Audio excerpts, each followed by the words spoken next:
Samuel, தீவா எழிலரசு, மேனகாதேவி கோமகன், வழக்குரைஞர் மதி ஆதவன் ஆகிய தோழர்களே, இந்நிகழ்வை நெறிப்படுத்திக் கொண்டிருக்கிற ஒருங்கிணைப்பாளர் சூகா விடுதலை செழியன் அவர்களே, முன்னிலை வகித்து சிறப்பித்துக் கொண்டிருக்கிற சிறுத்தை கிட்டு, செங்கை தமிழரசன், சூகா ஆதவன், சூரா ராஜ்குமார், தேவ அருள் பிரகாசம், பாசறை செல்வராஜ், விடுதலை செல்வன், பருத்திக்குளம் சேகர், வழக்குரைஞர் சொக்கலிங்கம் ஆகிய தோழர்களே, நம் அனைவரையும் வரவேற்று சிறப்பித்திருக்கிற மறைமலை நகர் வீரா அவர்களே, தீர்மானங்களை விலக்கி உரையாற்றி அமர்ந்திருக்கிற கட்சியின் சட்டமன்ற உறுப்பினர்கள் SS பாலாஜி, பனையூர் பாபு ஆகிய தோழர்களே, தலைமை நிலைய செயலாளர் பாலசிங்கம் அவர்களே, மற்றும் கட்சியின் மாநில பொறுப்பாளர்களே, மாவட்ட ஒன்றிய நகர பொறுப்பாளர்களே, மறைமலை நகர் நகர செயலாளர் மணிமாறன் உள்ளிட்ட நகர பொறுப்பாளர்களே, திரளாக கூடியிருக்கிற என் உயிரின் உயிரான விடுதலை சிறுத்தைகளே, உங்கள் அனைவருக்கும் என்னுடைய பணிவார்ந்த வணக்கத்தை தெரிவித்துக் கொள்கிறேன். நானும் நனைவதற்கு தயாராக இருக்கிறேன். மேலே கூரை இல்லை, அனைவரும் நனைவோம். தீர்மானங்களை விலக்கி மக்களுக்கு சொல்வோம். திருச்சிராப்பள்ளியிலே நடைபெற்ற மதச்சார்பின்மை காப்போம் பெருந்திரள் பேரணி, அங்கே நிறைவேற்றப்பட்ட தீர்மானங்களை விலக்கி தமிழ்நாடு முழுவதும் பொதுக்கூட்டம் நடைபெற்றுக் கொண்டிருக்கிறது. காஞ்சிபுரம், செங்கல்பட்டு ஆகிய மாவட்டங்களின் சார்பில் ஒருங்கிணைக்கப் பெற்றுள்ள இந்த பொதுக்கூட்டத்தில் பங்கேற்று உரையாற்றுவதில் நான் பெரிதும் மகிழ்ச்சி அடைகிறேன். அடுத்து 26ஆம் தேதி ராணிப்பேட்டையிலே நடைபெற இருக்கிற பொதுக்கூட்டத்திலும் கலந்து கொண்டு உரையாற்ற இருக்கிறேன். சும்மா தூறல் வரும், போயிடும். இயற்கை எப்போதும் நம் பக்கம். அப்படியே பெய்தாலும் நாம் அதனையும் எதிர்கொள்வோம், வரவேற்போம். தோழர்களே, திருச்சிராப்பள்ளியிலே நடைபெற்ற பேரணி என்பது தமிழக அரசியல் வரலாற்றில் வேறு எந்த ஒரு அரசியல் கட்சியும் முன்னெடுக்காத ஒரு முயற்சி. ஏன் இந்திய அளவிலேயே சொல்லலாம். மதச்சார்பின்மையை பாதுகாப்பதற்கென்று லட்சக்கணக்கான சிறுத்தைகள் திரண்ட பேரணி, அதுவும் கோட்டு சூட் அணிந்து வீறு நடை போட்டோம். பலருக்கும் வயிற்றெரிச்சல், சில பேருக்கு உறக்கமே இல்லாமல் ஒரு வாரம் புரண்டார்கள் என்றெல்லாம் கேள்விப்பட்டோம். எங்கிருந்துதான் சிறுத்தைகள் இப்படி திரளுகிறார்கள்? இத்தனை காலம் இவர்கள் எந்த குகைகளிலே இருந்தார்கள்? இப்போது வீதிக்கு இப்படி அணிவகுத்து வருகிறார்கள் என்று பலரும் வியப்பிலே விழிகளை விரித்து பார்க்கிறார்கள். இப்போதெல்லாம் தமிழ்நாட்டிலே பேரணியாக இருந்தாலும், பொதுக்கூட்டமாக இருந்தாலும், மாநாடாக இருந்தாலும் கோடிக்கணக்கிலே பணத்தை கொட்டி இறைத்து ஆட்களை திரட்டி வந்து 8 மணி வரையில் அமர வைப்பதிலேயே அவர்களுக்கு பெரும் போராட்டமாகி விடுகிறது. அதன் பிறகு உட்கார முடியாதவர்களால். ஆனால் நள்ளிரவுக்கு மேலும் சிறுத்தைகள் காத்து கிடக்கிறார்கள். ஒரு மணி ஆனாலும் கலைந்து செல்ல மறுக்கிறார்கள். செகண்ட் ஷோ கிடையாது என்று சொல்லி விரட்டக்கூடிய அளவுக்கு சிறுத்தைகள் மட்டும் எப்படி இந்த எழுச்சியோடு இருக்கிறார்கள்? இது பலருக்கும் $1,000,000 கொஸ்டின், கோடி ரூபாய் மதிப்புள்ள கேள்வி. நம்முடைய மேடைகளில் கதாநாயகர்கள் யாரும் இல்லை.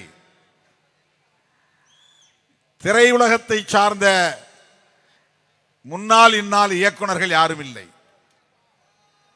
நாம் மக்களோடு இருப்பவர்கள், மக்களுக்காக பணியாற்றக்கூடியவர்கள், மக்களை போலவே களத்தில் நிற்பவர்கள்.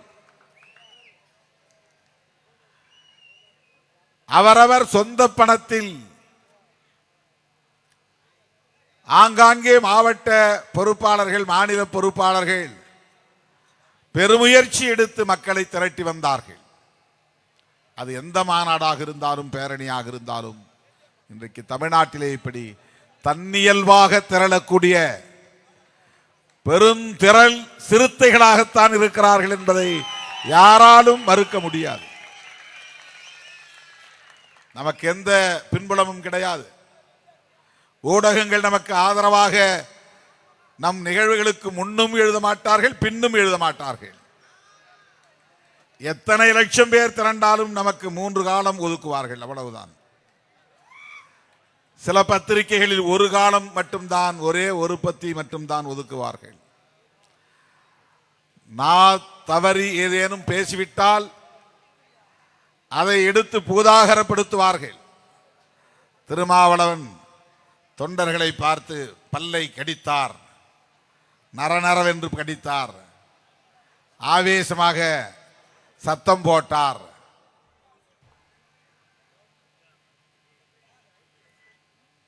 இப்படியெல்லாம் போடுவார்களே தவிர அந்த நிகழ்ச்சி, அந்த மாநாடு எதற்காக நடந்தது, அதன் பொருள் என்ன, கருப்பொருள் என்ன என்பதை எழுத மாட்டார்கள். பின்னால குடபிடிச்சு தெரியாம மழை நின்று போச்சு நினைச்சிருந்தேன் நான். என்னடா மழை நின்று போச்சான்னு பார்த்தா பின்னால குடை பிடிச்சு நிற்கிறாரு. தோழர்களே, மதச்சார்பின்மை காப்போம் என்கிற முழக்கம் தேர்தலுக்கானதல்ல, தேசத்திற்கானது. மதச்சார்பின்மை என்று நாம் முழங்குகிறோம். இது கூட்டணி கணக்குகளின் அடிப்படையில் முன்வைக்கிற அரசியல் அல்ல. எடப்பாடியார் 2 முழக்கம் சேர்த்து வைக்கிறார். தமிழ்நாட்டை காப்போம், மக்களை, தமிழ்நாட்டை மீட்போம், மக்களை காப்போம். யாரிடமிருந்து தமிழ்நாட்டை மீட்கப் போகிறார்? என்ன நெருக்கடிகளிலிருந்து மக்களை காப்பாற்ற போகிறார்? மக்கள் விரோதிகளை கூட வைத்துக் கொண்டு, பிஜேபி காரர்களை கூடவே வைத்துக் கொண்டு, சங்க பரிவாரங்களை கூடவே அழைத்துக் கொண்டே போகிறார். மக்களை காப்போம் என்கிறார். நாம் மதச்சார்பின்மை காப்போம் என்கிறோம். இரண்டுக்கும் மிகப்பெரிய வேறுபாடு இருக்கிறது. எடப்பாடி அவர்கள் முன்வைக்கக்கூடிய முழக்கம் திமுகவுக்கு எதிரானது. அவங்க ஆளுங்கட்சியா இருக்கிறாங்க, ஆட்சியிலிருந்து அகற்றிவிட்டு எங்க கையில மறுபடியும் ஆட்சியை கொடுங்க. இதுதான் அந்த முழக்கத்தின் உண்மையான பொருள்.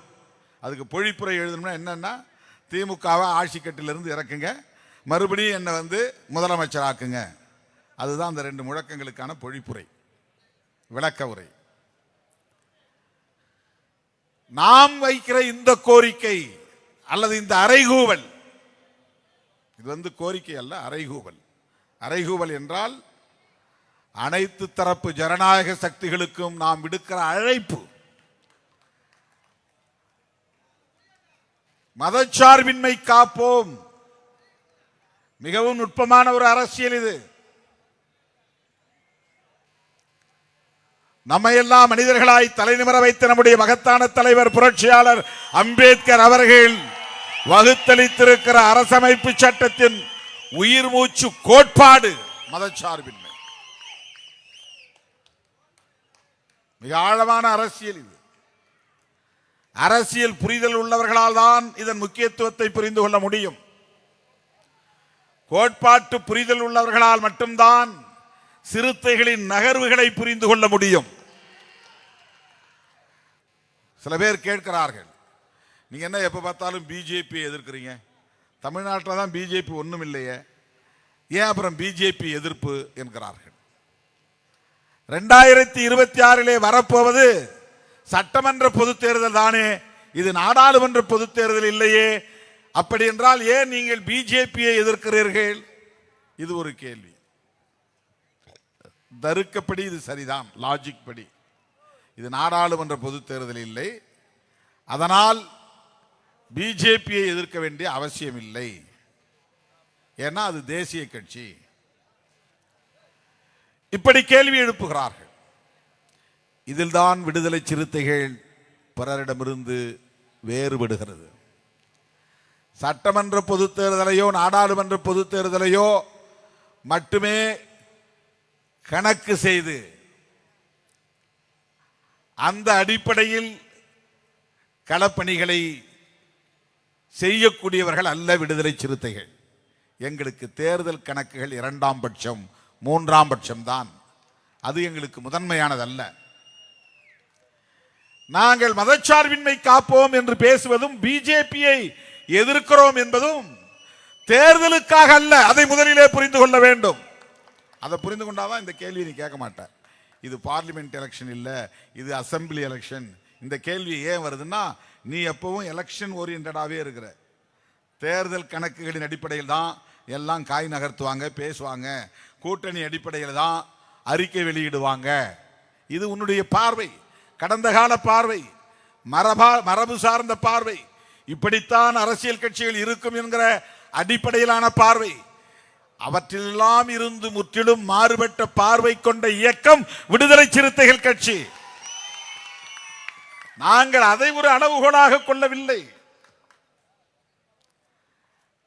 தேர்தலை ஒரு அளவுகோலாக வைத்து நாங்கள் காய்களை நகர்த்தவில்லை. தேர்தலை மட்டுமே அளவுகோலாக வைத்தால் மதச்சார்பின்மை காப்போம் என்று நாங்கள் ஒரு பேரணியை நடத்த வேண்டிய தேவை எழுந்திருக்காது, ஏற்பட்டிருக்காது. எங்களுக்கு தேசிய அளவில் ஒரு பார்வை இருக்கிறது. அது என்ன பார்வை என்றால் அம்பேத்கர் பார்வை. அந்த பார்வை வேறொன்றும் இல்லை, அம்பேத்கரிய பார்வை. அது என்ன அம்பேத்கரிய பார்வை? அரசமைப்பு சட்டம் என்பது தமிழ்நாட்டுக்குரியதல்ல, மாநிலத்திற்குரியதல்ல, இந்திய தேசத்திற்குரியது.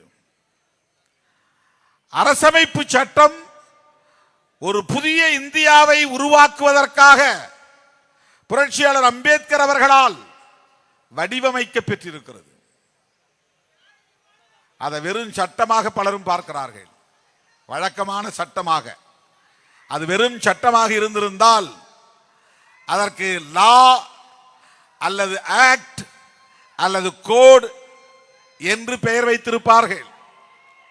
கான்ஸ்டிடியூஷனல் லா என்று பெயர் வைத்திருக்கலாம், கான்ஸ்டிடியூஷனல் ஆக்ட் என்று பெயர் வைத்திருக்கலாம், அல்லது கான்ஸ்டிடியூஷனல் கோட் CODE கோட் என்று பெயர் வைத்திருக்கலாம். இதுவெல்லாம் சட்டத்திற்கான சொற்கள். இது கான்ஸ்டிடியூஷன் ஆஃப் இந்தியா. கான்ஸ்டிடியூஷன் என்றால் கட்டமைத்தல் என்று பொருள். கான்ஸ்டிடியூஷன் ஆஃப் இந்தியா என்றால் இந்தியாவை கட்டமைத்தல் என்று பொருள். ஏன் இந்தியாவை கட்டமைக்க வேண்டும்? ஏற்கனவே இந்தியா இல்லையா என்ற கேள்வி எழும். ஏற்கனவே இந்தியா இருக்கிறது, அது வேண்டாம், புதிய இந்தியா வேண்டும். அதுதான் அம்பேத்கர் சொல்லுவது. ஏற்கனவே இருக்கிற இந்தியா வேண்டாம், அப்படி நேரடியாக சொல்லவில்லை. புதிய இந்தியாவை கட்டமைப்போம் நேரடியாக சொல்லுகிறார். அந்த புதிய இந்தியா எப்படி இருக்கும்? மதசார்பற்ற ஒரு இந்தியாவாக இருக்கும். புதிய இந்தியா எப்படி இருக்கும்? சாதி பாகுபாடு இல்லாத இந்தியாவாக இருக்கும். புதிய இந்தியா எப்படி இருக்கும்? ஆண் பெண் என்கிற பாகுபாடு இல்லாத இந்தியாவாக இருக்கும். புதிய இந்தியா எப்படி இருக்கும்? சகோதரத்துவம் உள்ள இந்தியாவாக இருக்கும். புதிய இந்தியா எப்படி இருக்கும்? எல்லோரும் சமம் என்கிற சமத்துவ இந்தியாவாக இருக்கும். இதுதான் புரட்சியாளர் அம்பேத்கர் கண்ட கனவு. அவர் விரும்பிய புதிய இந்தியா. அப்படி ஒரு இந்தியாவை உருவாக்க வேண்டுமானால் அதற்கான ஒரே அடித்தளம் அரசமைப்பு சட்டம் தான்.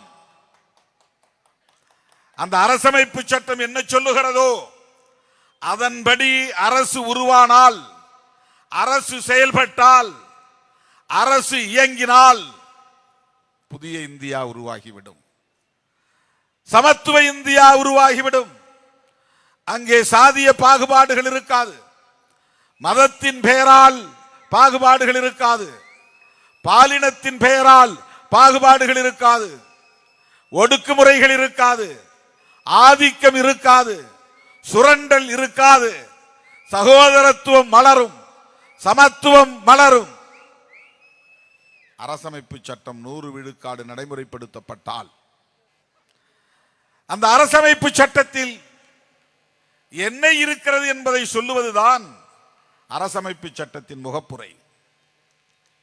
புஸ்தகங்கள்ல முன்னுரைன்னு இருக்கும். கான்ஸ்டிடியூஷன்ல இருக்கிறது ப்ரீஃபேஸ் இல்ல, பிரியாம்பிள். மற்றதில் இருக்கிறதெல்லாம் இங்கிலீஷ்ல ப்ரீஃபேஸ், அதை முன்னுரைன்னு சொல்லுவாங்க. கான்ஸ்டிடியூஷன்ல இருக்கிற முதல் புத்தகத்தை திறந்த உடனே இருப்பது பிரியாம்பிள். பிரியாம்பிள் அதை தமிழில் நான் என்ன சொல்றோம்னா முகப்புரைன்னு சொல்றோம். அது என்ன சொல்லுகிறது என்றால், இந்த பின்னால் இருக்கிற அத்தனை பக்கங்களிலும் ஆர்டிகிள் 1, 2, 3 என்று இருக்கிறது. பல பட்டியல்கள் இருக்கின்றன. இந்தியாவின் மொழிகள் எத்தனை என்கிற பட்டியல் இருக்கிறது. டைரக்டிவ் பிரின்சிபிள்ஸ் இருக்கிறது. இவை எல்லாம் முன்னால் இருக்கிற ஒரு பக்க அறிக்கைக்குட்பட்டது. அந்த முன்னால் இருக்கிற முகப்புரை என்ன சொல்லுகிறது என்றால், ஆங்கிலேயன் இந்த நாட்டை விட்டு வெளியேறிய பிறகு இங்கே ஒரு அரசு உருவாகிறது. முன்பிருந்த அரசு பிரிட்டிஷ் அரசு, வெள்ளையன் அரசு, ஏகாதிபத்திய அரசு, அந்நியன் அரசு, ஆங்கிலேயன் அரசு. அவனை விரட்டிவிட்டோம். 1947 ஆகஸ்ட் 15 விரட்டிவிட்டோம். அதன் பிறகு நாங்கள் உருவாக்குகிறோம் ஒரு அரசு. அந்த அரசு இறையாண்மையுள்ள, சமதர்மமுள்ள, மதச்சார்பற்ற ஜனநாயக குடியரசு. இதான் அந்த பிரியாம்பிள்ல சொல்லப்படுவது. நாங்க உருவாக்க போற அரசு வெறும் மக்கள் அரசுன்னு சொல்லி முடிக்கல, அல்லது வெறும் குடியரசுன்னு சொல்லி முடிக்கல. அந்த அரசு sovereign, socialist, secular, democratic republic. இதுதான் டெல்லியில் இருக்கிற அரசு.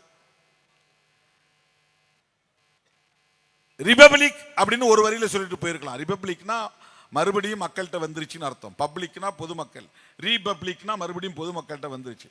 யாரோ ஒருத்தன் சில பேருடைய கையில் இருந்துச்சு. அவன் வெள்ளைக்காரனா இருந்தான், அவன் அந்நியனா இருந்தான், ஆங்கிலேயனா இருந்தான். அவன் சில பேருக்காக இந்த நாட்டை ஆண்டுகிட்டு இருந்தான், மக்களுக்காக ஆளல. அது மக்களுடைய அரசு இல்லை. இப்ப நாங்க உருவாக்கி இருக்கிற அரசு மக்கள்கிட்ட வந்துருச்சு. அதனால இதுக்கு பேரு குடி அரசு.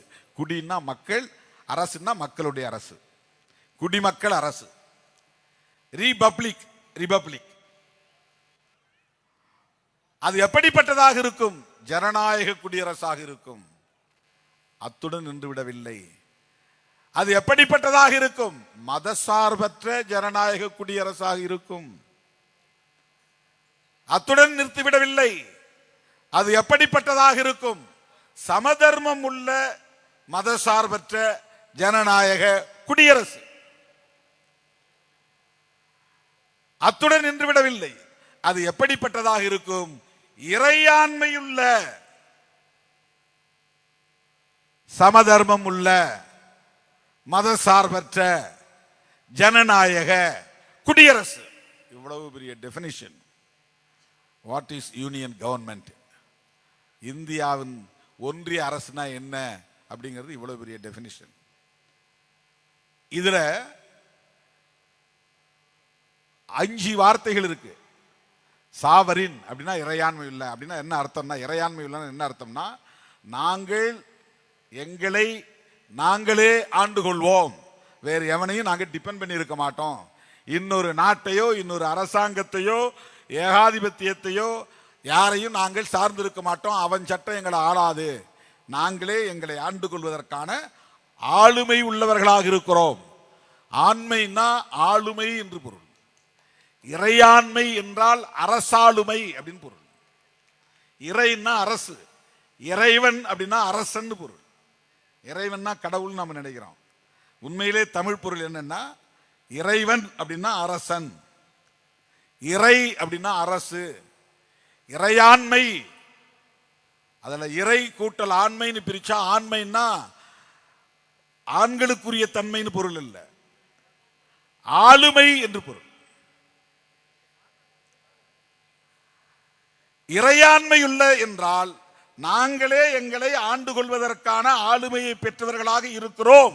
நாங்கள் உருவாக்குகிற அரசு எங்களால் உருவாக்கப்படுகிற அரசு, எங்களை நாங்களே ஆண்டு கொள்ளுகிற அரசு, நாங்களே சட்டங்களை இயற்றிக் கொள்வோம், நாங்களே இந்த தேசத்தை கட்டி எழுப்புவோம், எங்களுக்கான தேவைகளை நாங்களே உற்பத்தி செய்து கொள்வோம், எங்களுக்கான உற்பத்தியை நாங்களே விநியோகம் செய்வோம்.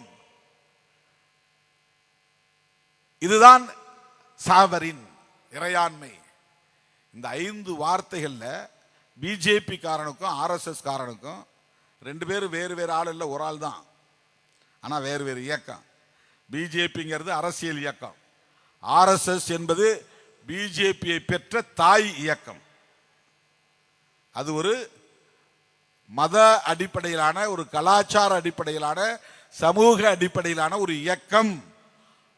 ஆனால் அதனால் உருவான ஒரு அரசியல் இயக்கம் தான் பிஜேபி. ஆர்எஸ்எஸ் ஒரு விங்கு தான் பிஜேபி. இப்ப விடுதலை சிறுத்தைகள் கட்சியில் தொழிலாளர் அணின்னு ஒரு விங்கு இருக்கு, மகளிர் அணின்னு ஒரு விங்கு இருக்குது, மாணவர் அணின்னு ஒரு விங்கு. விங்குன்னா கிளை அல்லது ரெக்கைன்னு சொல்றோம் இல்லையா, அந்த மாதிரி அது ஒரு அணி. பிஜேபியினுடைய ஒரு அணி அல்ல ஆர்எஸ்எஸ், ஆர்எஸ்எஸ் ஒரு அணி தான் பிஜேபி. அதனால்தான் ஆர்எஸ்எஸ் தலைவர் சொல்றாரு, 75 வயசுக்கு மேல இருக்கவங்கலாம் ஓய்வு எடுத்துங்கன்றாரு. இன்டைரக்டா மோடிக்கு வந்து பாடம் போட்டுறாரு. உனக்கு செப்டம்பர் மாதம் 17ஆம் தேதி 75 வயசு ஆகும் போது நீ ரெஸ்ட் எடுத்துக்கு போ. யார் சொல்றது? பிஜேபி லீடர் சொல்ல, ஆர்எஸ்எஸ் உடைய தலைவர் சொல்றாரு. ஆர்எஸ்எஸ் தலைவர் பிஜேபி தலைவருக்கு ஆணையிடுகிறார், பிரதமருக்கு ஆணையிடுகிறார். 75 வயது ஆனால் பொதுப்பணியில் இருந்து நீங்கள் பதவிகளில் இருந்து விலக வேண்டும். இதுதான் அவர் சொல்றார். ஆக இந்த ஆர்எஸ்எஸ் காரர்களுக்கும் பிஜேபி காரர்களுக்கும் இந்த 5 வார்த்தைகளிலே 2 வார்த்தைகள் கண்ணை உறுத்துகின்றன. அது என்ன 2 வார்த்தைன்னா, சோசலிஸ்ட், செக்யூலர். சோசலிசம், செக்யூலரிசம். இசம் இசம்னு முடிஞ்சா அதுக்கு பேர் கொள்கைன்னு அர்த்தம். பெரியார் இசம்னா பெரியார் கொள்கை, மார்க்சிசம்னா மார்க்சிய கொள்கை, செக்யூலரிசம்னா மதச்சார்பின்மை கோட்பாடு, சோசலிசம்னா சமதர்ம கோட்பாடு. சமதர்ம கோட்பாடுனா எல்லாருக்கும் எல்லாம் கிடைக்கணுங்கிறதான் சமதர்மம். எல்லோருக்கும் எல்லாம் கிடைக்கணும். எனக்கு கல்வி கிடைக்கும், உனக்கு கல்வி கிடைச்சா எனக்கும் கல்வி கிடைக்கணும், உனக்கு 3 வேளை சாப்பாடு கிடைச்சா எனக்கு 3 வேளை சாப்பாடு கிடைக்கணும், உனக்கு உடுத்திக்கொள்ள உடை கிடைத்தால் எனக்கு உடுத்திக்கொள்ள உடை கிடைக்கணும், உனக்கு வேலை வாய்ப்பு கிடைக்கணும் எனக்கு வேலை வாய்ப்பு கிடைக்கணும். இதுதான் சோசலிசம்.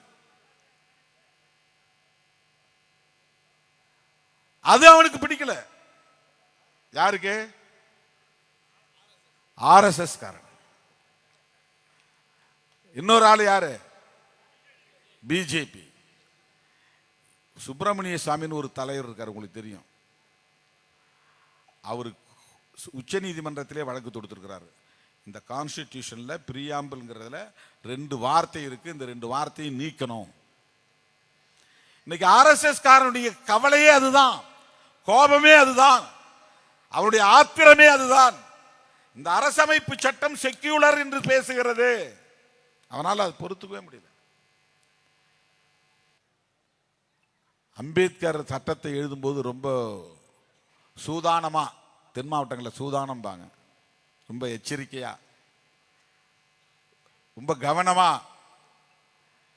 ரொம்ப புத்திசாலித்தனமா என்ன பண்ணார்னா, இந்த 2 வார்த்தையுமே கான்ஸ்டிடியூஷன்ல அவர் போடலை. போட்டா அப்பவே கடுமையாக எதிர்ப்பானுங்கன்னு அவருக்கு தெரியும். 2 வார்த்தையிலும் அவர் போடல. அவர் 1950 இந்த சட்டத்தை நிறைவேற்றிய போது, நடைமுறைக்கு கொண்டு வந்த போது, அந்த டெஃபினிஷன்ல 3 வார்த்தை தான் இருந்துச்சு. சாவரின் டெமோக்ராட்டிக் ரிபப்ளிக், அவ்வளவுதான். ஏன் நம்ம காங்கிரஸோட இருக்கிறோம் அப்படின்னு சில பேர் கேள்வி கேட்பான். இங்கதான் நீங்க முக்கியமா கவனமா கேட்கணும். காங்கிரஸோட நமக்கு முரண்பாடுகள் இல்லையா? இருக்கு. அவர்களோடு நமக்கு விமர்சனங்கள் இல்லையா? இருக்கு.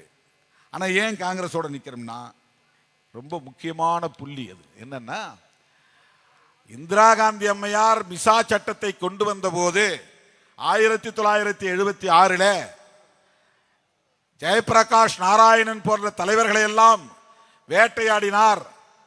மொரார்ஜி தேசாயை கைது செய்தார், வாஜ்பேயை கைது செய்தார். தமிழ்நாட்டிலே திமுக தலைவர்களை எல்லாம் கைது செய்து இன்றைய முதல்வர் ஸ்டாலின் உட்பட கைது செய்யப்பட்டு சிறை கொட்டடியில் அடைக்கப்பட்டார்கள். ராஜ்நாராயணன் கைது செய்யப்பட்டார், லல்லு பிரசாத் யாதவ் கைது செய்யப்பட்டார். இப்படி சொல்லிட்டே போலாம். இந்திய அரசியலின் ஒரு இருண்ட காலம் இந்திரா காந்தி அம்மையார் மிசா கொண்டு வந்த காலம். மிசா என்றால் அது ஆங்கில சொல்லின் சுருக்கம், MISA. தமிழ்ல மிசா மிசான்னு சொல்றோம். MISA என்ன அர்த்தம்னா, maintenance of internal security act. அது ஒரு சட்டத்தினுடைய பெயர். தேசிய உள்நாட்டு பாதுகாப்பு சட்டம். அது உள்நாட்டு பாதுகாப்பு பராமரிப்பு சட்டம். அந்த சட்டத்தை நடைமுறைப்படுத்துகிற போது அந்த அம்மையார் அத்தனை அதிகாரங்களையும் கையில் எடுத்துக்கிட்டாங்க. யாரும் எதிர்த்து பேச முடியாது, அறிக்கை கொடுக்க முடியாது. அரசாங்கத்துக்கு எதிராக யாராவது வாய் திறந்தால் உடனே அவங்களை தூக்கி உள்ள போட்டுருவாங்க. மிசாவில் போனா 1 வருஷத்துக்கு பெயில் கிடையாது, அந்த ஆக்ட்ல உள்ள போனா. அப்படிப்பட்ட காலத்திலே இந்திரா காந்தி அம்மையார் செய்த மிக முக்கியமான ஒரு செயல் என்னவென்றால், இந்த அரசமைப்பு சட்டத்தின் பிரியாம்பிள் என்கிற முகப்புரை பகுதியில ஒரு திருத்தம் கொண்டு வந்து வெளிப்படையாக அம்பேத்கர் என்ன சொல்ல விரும்பினாரோ, பதிவு செய்ய விரும்பினாரோ, அதை வெளிப்படையாக பதிவு செய்தார். அவர் இணைத்த சொற்கள் 3, அதிலே முக்கியமானவை 2, சோசலிஸ்ட், செக்யூலர் என்பது.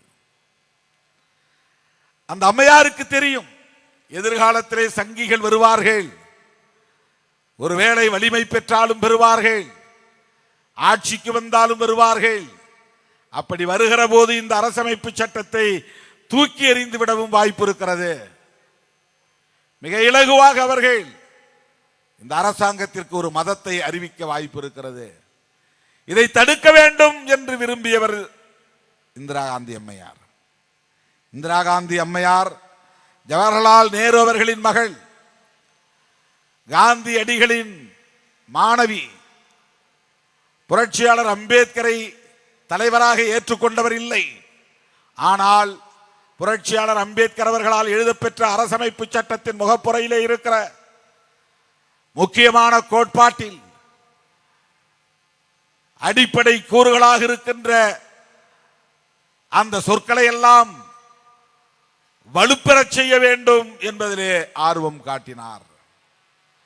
அவர் RSS மனநிலை உள்ளவராக இருந்திருந்தால், கோல்வாக்கரை ஏற்றுக்கொள்ளக்கூடியவராக இருந்திருந்தால், வீர சாவர்கரை ஏற்றுக்கொள்ளக்கூடியவராக இருந்திருந்தால் இந்த செயலை அவர் செய்திருக்க மாட்டார். அவர் அடிப்படையிலே புரட்சியாளர் அம்பேத்கரின் சிந்தனைகளுக்கு ஏற்ப செயல்படக்கூடியவராக இருந்தார், அதை ஏற்றுக்கொள்ளக்கூடியவராக இருந்தார். அதனால்தான் ஒரு அம்பேத்கரிஸ்ட் அந்த இடத்திலே இருந்தால் என்ன செய்வானோ, தப்பித்தவரி திருமாவளவன் அந்த இடத்தில் இருந்தால் என்ன செய்திருப்பானோ, அந்த உணர்வின் அடிப்படையிலே இந்திரா காந்தி அம்மையார் அரசமைப்பு சட்டத்திலே திருத்தம் கொண்டு வந்து சோசலிஸ்ட் செக்யூலர் என்கிற இரண்டு சொற்களையும் இணைத்தார். ஃப்ரெட்டர்னிட்டி என்கிற இடத்திலே இன்டெகிரிட்டி, யூனிட்டி என்பது மட்டும் இருந்தது, இன்டெகிரிட்டி என்கிற வார்த்தையையும் இணைத்தார். இந்த 3 அமெண்ட்மெண்ட் கொண்டு வந்தவர் இந்திரா காந்தி அம்மையார். இந்த ஒரு காரணத்திற்காகவே நாம் காங்கிரஸோடு நெடுங்காலத்திற்கு பயணிக்க முடியும், அவர்களோடு நாம் கைகோர்த்து நிற்க முடியும். இந்திரா காந்தி அம்மையாருக்கு என்ன தேவை வந்தது? இந்த தேசத்தை ஒரு செக்யூலர் நேஷன் என்று உருவாக்க வேண்டும் என டெல்லியிலே உருவாக்கி இருக்கிற அரசை ஒரு மதசார்பற்ற அரசாக கட்டமைக்க வேண்டும் என்கிற தேவை இந்திரா காந்தி அம்மையாருக்கு ஏன் எழுந்தது? இந்த இடத்துல நாம் நேருவையும் காந்தியையும் பாராட்டாமல் இருக்க முடியாது, நன்றி பெருக்கோடு நினைந்து பார்க்காமல் இருக்க முடியாது. காந்தியடிகளோடு புரட்சியாளர் அம்பேத்கர் அவர்களுக்கு மிகப்பெரிய அளவிலே முரண்பாடுகள் இருந்தன, மோதல்கள் இருந்தன, கடுமையான விமர்சனங்கள் இருந்தன. காந்தியின் குடிலில் நாட்டு வெடிகுண்டை வீசுவதற்கும் நான் தயாராக இருக்கிறேன் என்று ஆத்திரப்படக்கூடிய அளவுக்கு புரட்சியாளர் அம்பேத்கர் காந்தியடிகளை கடுமையாக விமர்சித்தார். அக்குளிலே கத்தியை மறைத்து வைத்துக் கொண்டு உதடுகளிலே புன்னகையை காட்டுகிற ஒருவர் மகாத்மா என்று சொன்னால் காந்தியும் ஒரு மகாத்மா தான் என்று காந்தியடிகளை விமர்சித்தவர் புரட்சியாளர் அம்பேத்கர். அந்த அளவுக்கு காந்தியடிகளோடு கடுமையான முரண்பாடுகளை கொண்டிருந்தவர் புரட்சியாளர் அம்பேத்கர் அவர்கள். ஆனால் அதே காந்தியடிகள் தான் அம்பேத்கர் விரும்பியதை போல இந்த தேசம் மதசார்பற்ற தேசமாக இருக்க வேண்டும் என்று விரும்பினார். டெல்லியிலே உருவாகி இருக்கிற இந்த அரசு மதசார்பற்ற அரசாக இருக்க வேண்டும். விரும்பியது யார்? காந்தியடிகள் விரும்பினார். அவர் தீவிரமான இந்துத்துவ பற்றாளர், ராம பக்தர். சாதி அமைப்பு இருக்கட்டும், தீண்டாமை ஒழியட்டும் என்று சொன்னவர். பரப்பிலே உயர்வு தாழ்வு உண்டு என்பதை ஏற்றுக்கொண்டவர். இம்மை மறுமை என்கிற கருத்திலே உடன்பாடு உள்ளவர். தன்னை ஒரு சனாதனி என்று சொல்லுவதிலே பெருமைப்படக்கூடியவர். அப்படிப்பட்ட காந்தியடிகள் இங்கே உருவாக்க இருக்கிற இந்த அரசு மதசார்பற்ற அரசாகத்தான் இருக்க வேண்டும் என்று விரும்பினார். காந்தியடிகளும் ஜவஹர்லால் நேரு அவர்களும் புரட்சியாளர் அம்பேத்கர் அவர்களும் ஒரு புள்ளியில் உடன்பட்டார்கள் என்றால் அந்த ஒற்றை புள்ளிதான் செக்யூலரிசம். அதுதான் மதச்சார்பின்மை. தமிழில் மதச்சார்பின்மை, மொழி சார்பின்மை என்றும் சொல்லலாம். இந்திய மட்டும்தான் உயர்த்தி பிடிக்கணும், பிற மொழிகளை ஒரு மொழியை சார்ந்து இருக்கக்கூடாது, ஒரு இனத்தை சார்ந்து இருக்கக்கூடாது, ஒரு மதத்தை சார்ந்து இருக்கக்கூடாது. யார்? நீயும் நானும் ஒரு மதம் சார்ந்து இருக்கலாம், ஒரு மொழி சார்ந்து இருக்கலாம், ஒரு இனம் சார்ந்து இருக்கலாம், சாதி சார்ந்து இருக்கலாம். ஆனால் டெல்லியிலே உருவாகி இருக்கிற அரசு மதம் சார்ந்து இருக்கக்கூடாது, ஒரு மொழி சார்ந்து இருக்கக்கூடாது. இந்திதான் பெரிய மொழி என்று சொல்லக்கூடாது, சமஸ்கிருதம் தான் தேவ பாஷை என்று சொல்லக்கூடாது. அதை சமஸ்கிருதம் பேசுகிறவன் சொல்லட்டும், அரசு சொல்லக்கூடாது. அரசு வேறு, மதம் வேறு. அரசு வேறு, கட்சி வேறு. பிஜேபி என்கிற கட்சி இன்றைக்கு ஆளலாம், காங்கிரஸ் என்ற கட்சி நாளைக்கு ஆளலாம், கம்யூனிஸ்டுகள் அடுத்த சில ஆண்டுகளுக்கு பிறகு ஆளலாம். கட்சிகள் வரலாம் போகலாம். அரசு நிலையானது, பர்பெச்சுவேட். அரசு நிலையானது. அந்த அரசு மதச்சார்பற்றதாக இருக்க வேண்டும். அதுதான் அந்த மதச்சார்பின்மை ஏன் அவர்களுக்கு பிடிக்கவில்லை என்றால், அவர்களின் விருப்பம் இந்த அரசாங்கம் ஒரு அரச மதத்தை பெற்றிருக்க வேண்டும். இப்ப அரசுக்கு நோ ரிலீஜன், கவர்மெண்ட்டுக்கு, யூனியன் கவர்மெண்ட்டுக்கு ரிலீஜன் கிடையாது. உனக்கு ரிலீஜன் உண்டு, எனக்கு ரிலீஜன் உண்டு, அத்வானிக்கு ரிலீஜன் உண்டு, அமித்ஷாவுக்கு மதம் உண்டு, மோடிக்கு மதம் உண்டு, மோகன் பகவத்துக்கு மதம் உண்டு. டெல்லி கவர்மெண்ட்டுக்கு மதம் கிடையாது, மதம் கூடாது. இதை நுட்பமாக பதிவு செய்தவர் புரட்சியாளர் அம்பேத்கர் அவர்கள். அன்றைக்கு இருந்த இந்துத்துவ சக்திகளை தன்னுடைய வாத திறமையால் வென்றவர் புரட்சியாளர் அம்பேத்கர் அவர்கள். அரசமைப்பு சட்டத்திலே இந்த அரசாங்கத்திற்கு மதம் இல்லை என்பதை உறுதிப்படுத்தியவர் புரட்சியாளர் அம்பேத்கர் அவர்கள். அதற்கு துணை நின்றவர்கள் ஜவஹர்லால் நேரு அவர்களும் காந்தியடிகளும். அந்த ரெண்டு பேரும் அன்னைக்கு ஒத்துக்கலன்னா கான்ஸ்டிடியூஷன்ல செக்யூலர்ங்கிறதே இருந்திருக்காரு. அது எழுத்தாக இல்லாமல் இருந்த நிலையிலே 1976 26 ஆண்டுகளுக்கு பிறகு இந்திரா காந்தி அம்மையார் அதை லெட்டர் இன் ஸ்பிரிட் எழுத்துப்பூர்வமாக அதை பதிவு செய்தார். அதனால்தான் இந்திரா காந்தி அம்மையார் சுட்டுக் கொல்லப்பட்டார். அதனால்தான் காந்தியடிகளும் சுட்டுக் கொல்லப்பட்டார். இரண்டு பெரும் ஆளுமைகள் சுட்டு படுகொலை செய்யப்பட்டார்கள். எதற்காக? செக்யூலரிசம் என்கிற அந்த கோட்பாட்டுக்காக. இன்றைக்கு அந்த கோட்பாட்டை சிதைப்பதற்கு பாரதிய ஜனதா கட்சி முயலுகிறது. இன்றைக்கு இந்தியாவிலே ரெண்டே சக்திகள் தான். ஒன்று மதசார்பின்மையை ஆதரிக்கிறவர்கள், இன்னொன்று மதசார்பின்மையை எதிர்ப்பவர்கள். மதசார்பின்மையை எதிர்ப்பவர்கள் பிஜேபி, பிஜேபியோடு இருக்கிற அதிமுக, பிஜேபிக்கு துணை போகிற இதர கட்சிகள், இவர்களெல்லாம் மதச்சார்பின்மை என்கிற கருத்துக்கு எதிரானவர்கள். அதனால் எடப்பாடியை எதிர்க்கிறோம், பிஜேபியை எதிர்க்கிறோம். பிஜேபிக்கு ஆதரவு தெரிவிக்கக்கூடிய அரசியல் கட்சிகளை அம்பலப்படுத்துகிறோம். ஏதோ சீட்டு சொன்னா கூடுதலா சீட்டு கொடுத்தா திருமாவளவன் வந்துருவாரு, துணை முதலமைச்சர் பதவி கொடுத்தா திருமாவளவன் வந்து விடுவார். இப்படி சராசரி அரசியல் கணக்குகளை நம்மோடு பொருத்தி பார்க்கிறார்கள். விடுதலை சிறுத்தைகள் முற்றிலும் மாறுபட்டவர்கள் என்பதை போக போக காலம் சொல்லும். நீங்கள் கூட்டணி கணக்குகளை போட்டுக் கொண்டிருக்கிற போது நாங்கள் தேசத்தை காப்பதற்காக கணக்கு போட்டுக் கொண்டிருக்கிறோம். அரசமைப்பு சட்டத்தை பாதுகாப்பதற்காக நாங்கள் போராடி கொண்டிருக்கிறோம். அரசமைப்பு சட்டத்தின் உயிர் மூச்சு கோட்பாடாக இருக்கிற மதச்சார்பின்மை கோட்பாட்டை பாதுகாப்பதற்காக போராடி கொண்டிருக்கிறோம். நாங்க அன்னன்னைக்கு பரீட்சைக்கு படிச்சுட்டு பாஸ் பண்றவங்க. உங்களை மாதிரி ஒரு வருஷத்துக்கு முன்னாடியே படிச்சு செகண்ட் ரிவிஷன் தேர்ட் ரிவிஷன் எடுத்து கடைசியில ஃபெயில் ஆறவங்க கிடையாது. சில பேர் ஒரு வருஷத்துக்கு முன்னாலே பரீட்சைக்கு படிக்க ஆரம்பிச்சிட்டாங்க. அண்ணன் எடப்பாடியார் கிளம்பிட்டாரு, சிலபஸ் எல்லாம் முடிச்சு இப்ப ஒரு சிலபஸ் முடிச்சிட்டார். அடுத்த ரவுண்டு போயிட்டு அடுத்த ரிவிஷன் வருவார். நாங்க எலெக்ஷன் அறிவிச்ச பிறகுதான் எலெக்ஷன் வேலையே செய்வோம். அது எங்களுக்கு செய்ய தெரியாத வேலையெல்லாம் ஒன்றும் கிடையாது. எங்களுக்கு அது இல்லை பிரைமரி, அது எங்களுக்கு செகண்டரி தான். தேர்தல் அரசியலில் தேர்தலை சந்திச்சாகணும், நாடாளுமன்ற ஜனநாயகத்தில் தேர்தலை சந்திச்சாகணும். ஆனால் யாரோட நின்று நாங்கள் சந்திக்கணும்?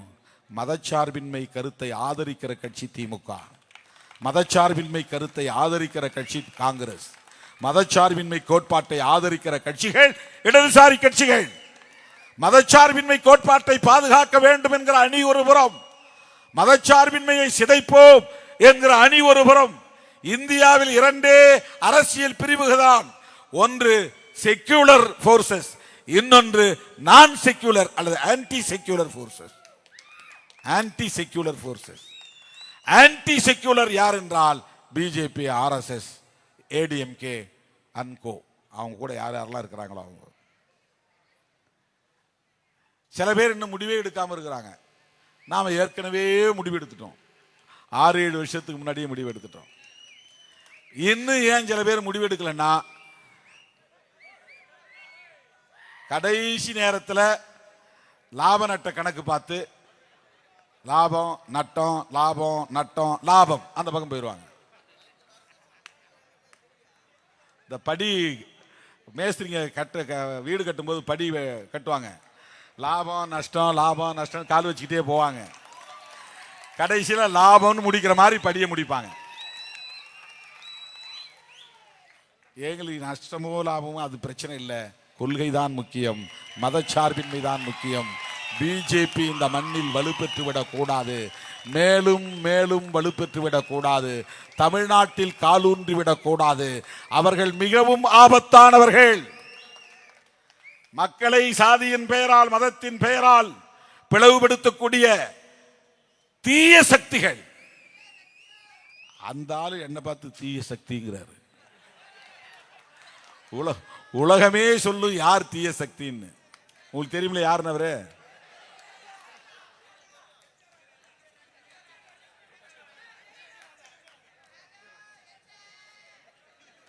தேசத்தை பாதுகாப்பது என்ன? நீங்க தமிழ்நாட்டுக்குள்ள ஏதோ 4 எம்எல்ஏ வச்சிருக்கீங்க, தேசத்தை காப்பாத்துருவீங்களா அப்படின்னு சில அற்பர்கள் கேட்குறாங்க.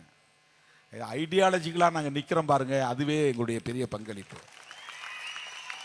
கருத்தியல் சார்ந்து நாங்கள் எந்த லாப நட்ட கணக்குகளும் போடாமல் கருத்தியல் சார்ந்து ஒரு அணியை உருவாக்கி அந்த அணியோடு நாங்கள் பயணிக்கிற முடிவை உறுதிப்பாட்டோடு எடுத்திருக்கிறோமே, அதுதான் எங்களுக்கான சிறப்பு. மக்கள் ஒரு நாள் விடுதலை சிறுத்தைகளை முழுமையாக ஏற்கிற காலம் வரும்.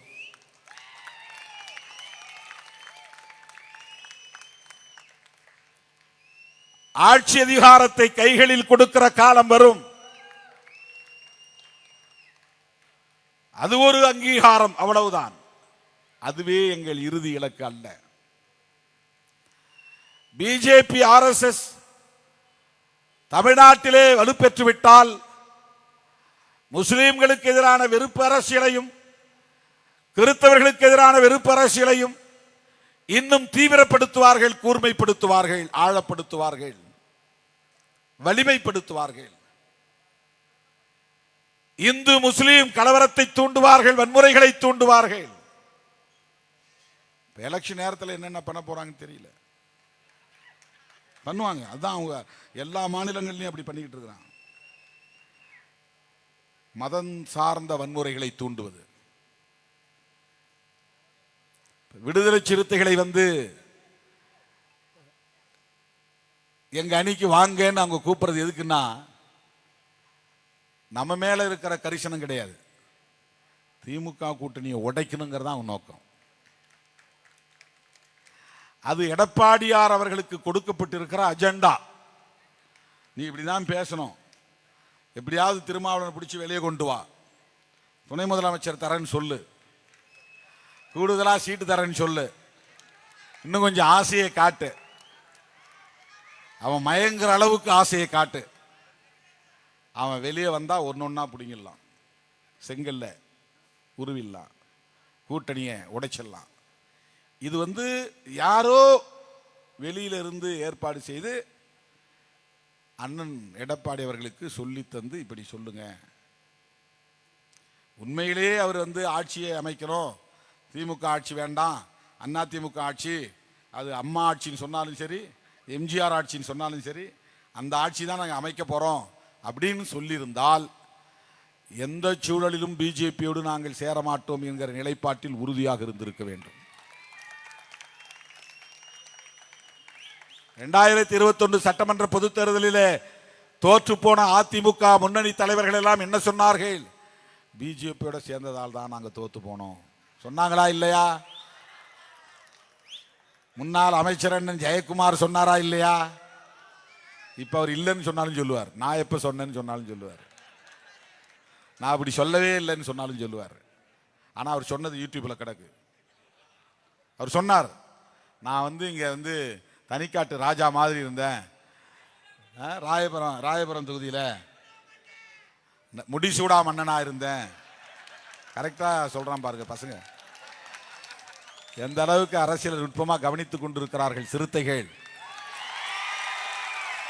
முடிசூடா மன்னனா இருந்தேன்,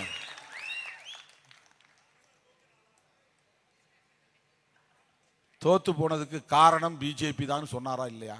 அப்புறம் எந்த அடிப்படையில் பிஜேபியோட கூட்டு சேர்ந்தீங்க? பிஜேபியோட சேர்ந்து எப்படி நீங்கள் ஆட்சிக்கு வர முடியும்? நான் கேட்குறேன். உங்கள்கிட்ட 25% 30% ஓட்டு இருக்குன்னே வச்சுக்கோங்க. 25% வச்சுக்கோங்க. ஆனால் ஆட்சி அமைக்கிறதுக்கு 33% ஓட்டு வேணும். அதுக்கு மேலே ஒரு 8% ஓட்டு வேணும். 8% ஓட்டை நீங்கள் பிஜேபியோட சேர்ந்து வாங்கிட முடியுமா?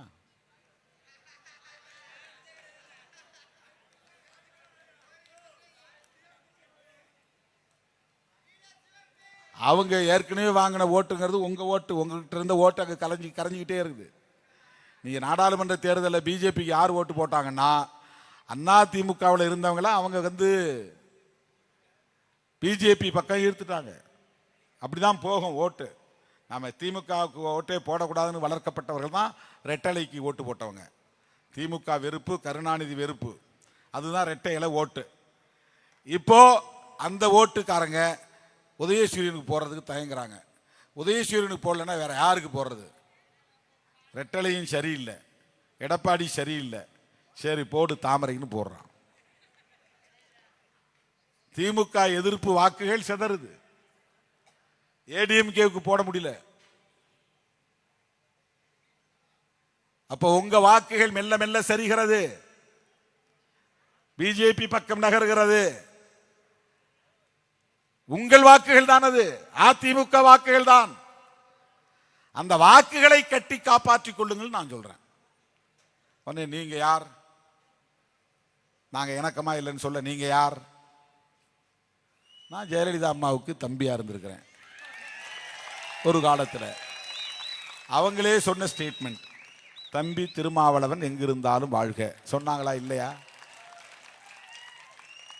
அந்த உரிமையோடு சொல்றேன். டிஎம்கே வர்சஸ் ஏடிஎம்கே, தமிழ்நாட்டு அரசியல் முரண்பாடுகள் இருந்தாலும் பிஜேபியோ அல்லது காங்கிரஸ் கூட தேசிய கட்சிங்க வளர முடியாமல் போனதுக்கு என்ன காரணம்னா, எம்ஜிஆர் வளர்ந்ததால தான். எம்ஜிஆர்னு ஒரு ஆளுமை உருவாகாமல் இருந்திருந்தா டிஎம்கே வர்சஸ் காங்கிரஸ்னே இருந்திருக்கும் அரசியல். 1967 அதன் பிறகு தொடர்ந்து 72 எம்ஜிஆர் கட்சி ஆரம்பிச்ச உடனே அது டிஎம்கே வர்சஸ் ஏடிஎம்கேன்னு மாறி போச்சு. கருணாநிதியா எம்ஜிஆரான்னு அரசியல் மாறி போச்சு. அதனால காங்கிரஸ் போயிடுச்சு பின்னால. அதனால்தான் பிஜேபி இங்க கால் வைக்க முடியல. அதனால்தான் சங்க பரிவாரங்களின் அரசியல் இங்கே வேரூன்றவில்லை, மதவாத அரசியல் வேரூன்றவில்லை, வெறுப்பு அரசியல் வேரூன்றவில்லை. மத வெறியாட்டம், பாபர் மசூதி இடிக்கப்பட்ட போது வட இந்திய மாநிலங்களில் மிகப்பெரிய அளவிலே மத வெறியாட்டம் நடந்தது, வன்முறை வெறியாட்டங்கள் அரங்கேறின. தமிழ்நாடு அமைதியாக இருந்தது. ஏன்னா இங்க பிஜேபிக்கு ஒரு ஹோல்டும் கிடையாது. அவங்க அரசியல் ஈடுபடல. இந்துக்களும் முஸ்லிம்களும் ஒற்றுமையாக இருந்தார்கள் தமிழ்நாட்டிலே பாபர் மசூதி இடிக்கப்பட்ட போது. ஆனால் இன்றைக்கு அவர்கள் மெல்ல மெல்ல இங்கே வேறொன்று துடிக்கிறார்கள். அதற்கு யார் சிவப்பு கம்பளம் விரிப்பது என்றால் மதிப்புக்குரிய மாண்புமிகு மேனாள் முதலமைச்சர் அண்ணன் எடப்பாடி பழனிசாமி அவர்கள். இது தமிழ்நாட்டுக்கே நீங்கள் செய்கிற துரோகம், நினைவிலே வைத்துக் கொள்ளுங்கள். 2026 சட்டமன்ற பொதுத் தேர்தல் முடிந்த பிறகு அதிமுக தொண்டர்கள் சொல்வார்கள், அன்னைக்கே திருமாவளவன் சொன்னாரு, நாம தான் புரிஞ்சுக்கல. பிஜேபியால் அதிமுக வலுவிழந்து விடும் என்று கவலைப்பட்டவன் திருமாவளவன். சில அற்பர்கள் சொல்றான், நீ உன் கட்சியை வளர்க்கறத விட்டுட்டு ஏயா நீ எடப்பாடி கட்சி வீக் ஆயிரும் சொல்லிட்டு இருக்கிற அப்படின்றான். எடப்பாடி கட்சி வீக் ஆயிரும் சொல்லிட்டா என் கட்சி வளராம போயிருமா? விடுதலை சிறுத்தைகள் கட்சி வளராம போயிருமா? சில பேர் அப்படி கணக்கு போடுறான். அதாவது அவன் என்ன சொல்ல வரான்னா, உன் கட்சியை நீ வளர்க்கணும்னா நீ கூடுதலாக சீட்டு கொடுக்குறவன் கட்சிக்கு அணிக்கு போ, எதை பற்றியும் கவலைப்படாத, பிஜேபி என்ன செஞ்சா செஞ்சுட்டு போனா போறான், உனக்கு 15 சீட்டு 20 சீட்டு கிடைக்கும்ல, உன் கூட இருக்கிறவங்க எல்லாத்துக்கும் ஒரு 10-15 பேர் வாய்ப்பு கொடுக்கலாம் இல்லையா, நீங்க ஜெயிச்சு உள்ள போகலாம் இல்லையா, அதுதானே கட்சி வளர்ச்சி அப்படின்னு நினைக்கிறார். அது அல்ல கட்சி வளர்ச்சி. அம்பேத்கருடைய கொள்கைகளை கட்டி காப்பாற்றுவதுதான் கட்சி வளர்ச்சி. சாதி ஒழிப்பே மக்கள் விடுதலை என்கிற கொள்கையை உறுதிப்பாட்டோடு உயர்த்தி பிடிப்பதுதான் கட்சி வளர்ச்சி. அதுல ஒரு அங்குலம் கூட நீ பின்வாங்க கூடாது. அரசமைப்பு சட்டம் வலுவிழப்பதற்கு எந்த சூழலிலும் இடம் கொடுத்து விடக்கூடாது. மதச்சார்பின்மை என்கிற கோட்பாடு சிதைவதற்கு நாம் ஒருபோதும் இடம் கொடுத்து விடக்கூடாது. இந்த கருத்திலே உடன்பாடு உள்ளவர்களோடு இன்றைக்கு நாங்கள் நெருங்கி நிற்கிறோம். அவங்க எங்களுக்கு என்ன கொடுக்கறாங்க போறாங்கிறது முக்கியம் இல்லை. எங்கள் தலைவர் புரட்சியாளர் அம்பேத்கர் முன்மொழிந்த கொள்கையை பாதுகாப்பதற்கு அவர்களின் துணை எங்களுக்கு தேவைப்படுகிறது. அரசமைப்பு சட்டத்தை பாதுகாப்பதற்கு காங்கிரசின் துணை தேவைப்படுகிறது. சாதி ஒழிப்பு அரசியலை மென்மேலும் முன்னெடுத்து செல்வதற்கு இடதுசாரிகளின் துணை எங்களுக்கு தேவைப்படுகிறது. இதுதான் எங்கள் பார்வை. நாளை 8 ஆக்குவது 8 16 ஆக்குவது உங்கள் பார்வை. 234 நீங்களே எடுத்துக் கொள்ளுங்கள் என்று மக்கள் சொல்லக்கூடிய அளவுக்கு நம்பகத்தன்மையை வளர்க்க வேண்டும். அதுதான் முக்கியமானது. ஏன் உனக்கு 4 சீட்டு 5 சீட்டு 234 200 இடம் நீ ஜெயிச்சுக்கோ, ஜனங்க சொல்லணும். அந்த அளவுக்கான நம்பகத்தன்மையை, கிரெடிபிலிட்டி, அதுதான் முக்கியமானது. அதுதான் முக்கியமானது. பிடிவாதம் நாம் செய்யவில்லை, விதண்டாவாதம் செய்யவில்லை, வீண் வரட்டுவாதம் நாம் செய்யவில்லை, அடம் பிடிக்கவில்லை, உறுதியாக இருக்கிறோம். அவ்வளவுதான். நீ ஒரு குச்சியை எடுத்தா டக்குன்னு ஒடிச்சிட முடியும். அந்த குச்சி உனக்கு கோஆபரேட் பண்ணுதுன்னு அர்த்தம். ஒரு இரும்பு கம்பி எடுத்து டக்குன்னு ஒடிக்க முடியுமா? ஒடிக்க முடியாது. அப்ப அந்த இரும்பு கம்பி பிடிவாதம் பண்ணுதுன்னு சொல்லுவீங்களா நீங்க? குச்சியை சொன்ன உடனே டக்கான்னு ஒடிஞ்சு நமக்கு இடம் கொடுத்துருச்சு. அப்படி ஒரு மூங்கில் குச்சியை எடுத்தா டமால்னு உடைஞ்சிருச்சு. அது நம்மோட கோஆபரேட் பண்ணுது, நாம் சொன்னதை கேட்குது. இரும்பு கம்பி ஒரு ராடு எடுத்து அப்படின்னு ஒடிக்க முடியுமா? ஏன் ஒடிக்க முடியல? அது பிடிவாதம் செய்துன்னு அர்த்தமா? அடம் பிடிக்குதுன்னு அர்த்தமா? உறுதியா இருக்குன்னு அர்த்தம். உறுதியாக இருக்கிறது என்று பொருள். விடுதலை சிறுத்தைகள் நீங்கள் நினைப்பதை போல வளைப்பதற்கு மூங்கில் குச்சிகள் அல்ல, ஸ்டீல் எஃகு கம்பிகள். எஃகு கம்பிகள் சில நேரங்களில் லேசா வளைஞ்சும் கொடுக்கும், ஆனா ஒடியாது, உடைக்க முடியாது. இது தற்பெருமைக்காக சொல்லவில்லை, நீங்கள் புரிந்து கொள்ள வேண்டும் என்பதற்காக சொல்லுகிறேன். நாங்கள் புரிந்து வைத்திருக்கிற கொள்கையின் மீது உள்ள உறுதிப்பாட்டை உணர்த்துவதற்காக சொல்லுகிறேன். இந்த புரிதலில் இருந்துதான் திருச்சிராப்பள்ளியிலே நாம் மதச்சார்பின்மை காப்போம் பெருந்திரள் பேரணியை நடத்தினோம்.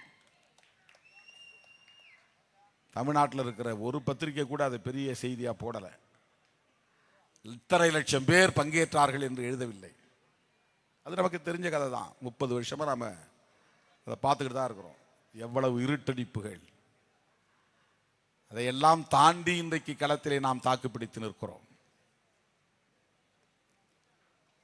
அந்த பேரணியை எதற்காக நாம் நடத்தினோம்?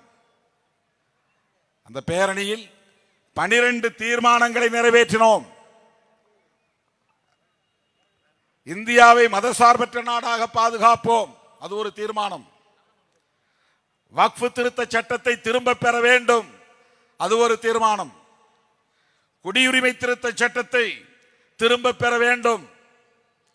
தேசிய மக்கள் தொகை பதிவேடு, தேசிய குடிமக்கள் பேரேடு ஆகியவற்றை தயாரிக்கிற முயற்சியை கைவிட வேண்டும். மதவாத வன்முறை தடுப்பு சட்டத்தை நிறைவேற்ற வேண்டும்.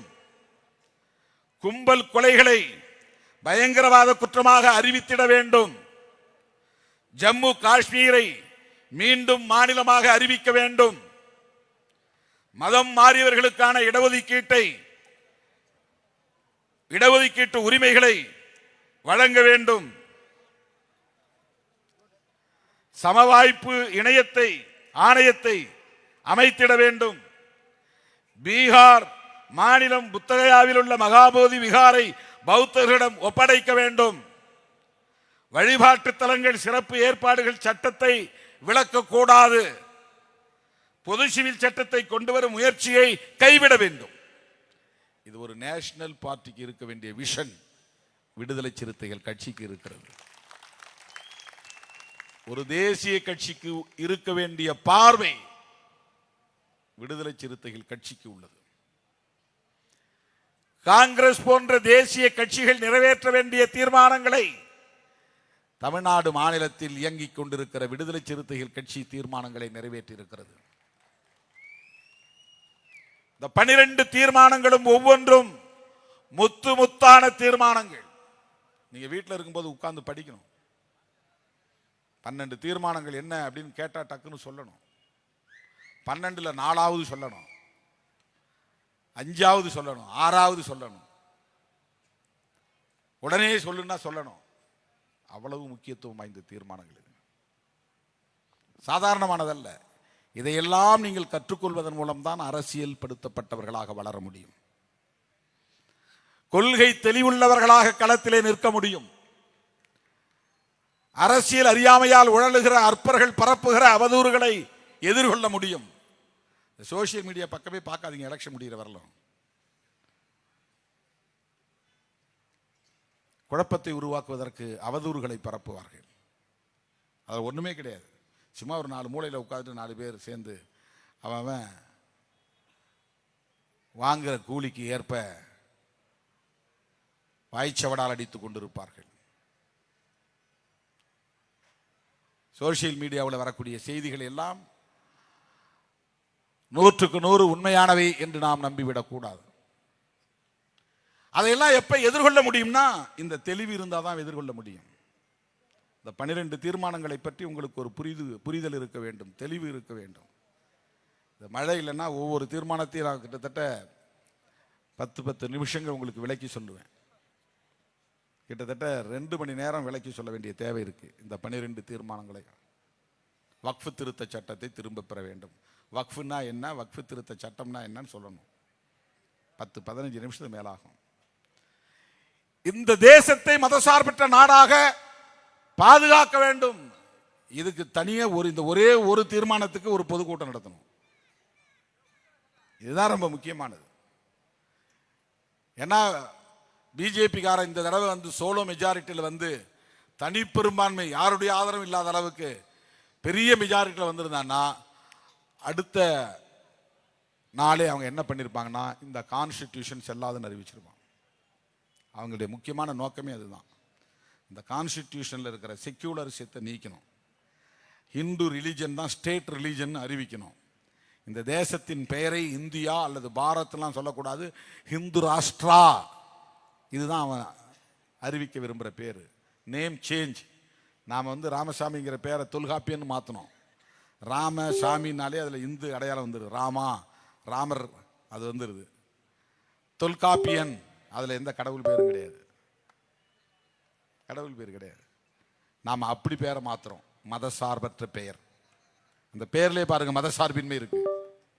திருமாவளவன் அப்படிங்கிறதுல மதம் கிடையாது, தமிழ் தான் இருக்கு. திரு என்றால் மதிப்புக்குரிய, மா என்றால் மிகப்பெரிய, வளவன் என்றால் வளமானவன், வளம் நிறைந்த நாட்டுக்குரியவன். சோழ நாட்டில் வளவன் பேர் வைப்பாங்க, பாண்டிய நாட்டில் செழியன்னு பேர் வைப்பாங்க. ரெண்டும் ஒரே பொருள் தான். செழிப்பானவன் தான் வளமானவன் பேர், வளமானவன் தான் செழிப்பானவன்.